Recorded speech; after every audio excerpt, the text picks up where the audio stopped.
პირველ რიგში დავიწყოთ ირაკლი ზარქუას კომენტარით. ჩვენ დღეს გვქონდა შესაძლებლობა გავსაუბრებოდით ბრალდებების მთავარ ადრესატს, რომელიც ჩვენთან საუბარში ამბობს, რომ ის ამ გადაწყვეტილებასთან არავითარ კავშირში არ არის.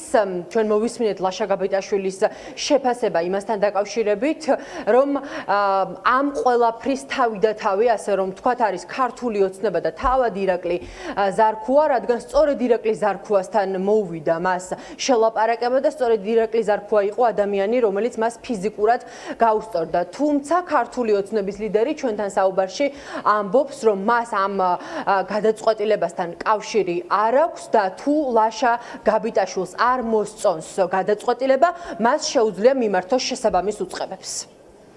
დარწმუნებულია, რომ თქვენთან დაპირისპირების გამო პოლიტიკური შურისძიება არის ეს ქართული ოცნების მხრიდან, რომ მას ჩამოერთვა მოქალაქეობა.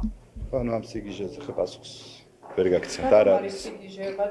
თქვენთან დაპირისპირებას დაემთხვა, აბუ-დაბის სკანდალს დაემთხვა. უყურე, არის გარკვეული კრიტერიუმები, რითაც საქართველოს მოქალაქეობა აღუდგება, შეუნარჩუნდება, ან მიენიჭება ადამიანს. ამას შესაბამისი კომისია აკეთებს დასკვნებს და იხილავს.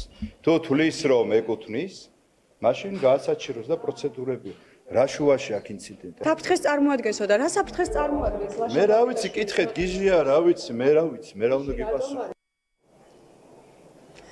იურისტებისგან ვარკვევთ, რომ პირს სხვა ქვეყნის მოქალაქეობასთან ერთად შეუძლია შეინარჩუნოს საქართველოს მოქალაქეობა იმ შემთხვევაში, თუ ის საფრთხეს არ წარმოადგენს და როგორც იურისტები ამბობენ, ლაშა გაბიტაშვილი საქართველოსთვის საფრთხეს არ წარმოადგენს, მას ყავს შვილები, რომლებსაც აქვს საქართველოს მოქალაქეობა.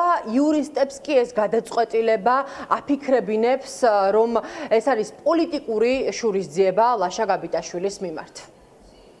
სამართლებრივად ბუნებრივი არანაირი სამართლებრივი საფუძველი არ იყო, რომ ამ პირისათვის მოქალაქეობა არ მიენიჭებინათ, იმიტომ რომ ეს ადამიანი იყო საქართველოს მოქალაქე, დაბადებით საქართველოს მოქალაქე, აქ ცხოვრობს, აქ შრომობს, აქ ეწევა პატიოსან საქმიანობას, ის არ წარმოადგენს საფრთხეს ჩვენი სახელმწიფოებრივი და საზოგადოებრივი ინტერესებისათვის. იმ შემთხვევაში დაკარგავს პირი საქართველოს მოქალაქეობას, თუ იგი მიიღებს სხვა ქვეყნის მოქალაქეობას, თუმცა აქ არსებობს ერთი გამონაკლისი.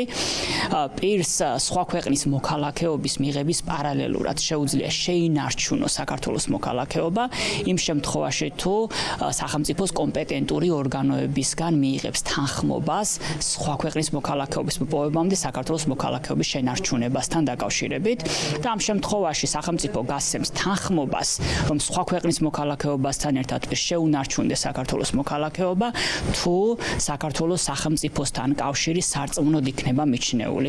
ამიტომაც ნებისმიერი გადაწყვეტილება, რომელიც ეფუძნება მოქალაქეობის შეწყვეტას, თუ ამ მოქალაქეობის აღდგენას უნდა იყოს დასაბუთებული, არ უნდა იყოს მიკერძოებული და დისკრიმინაციული.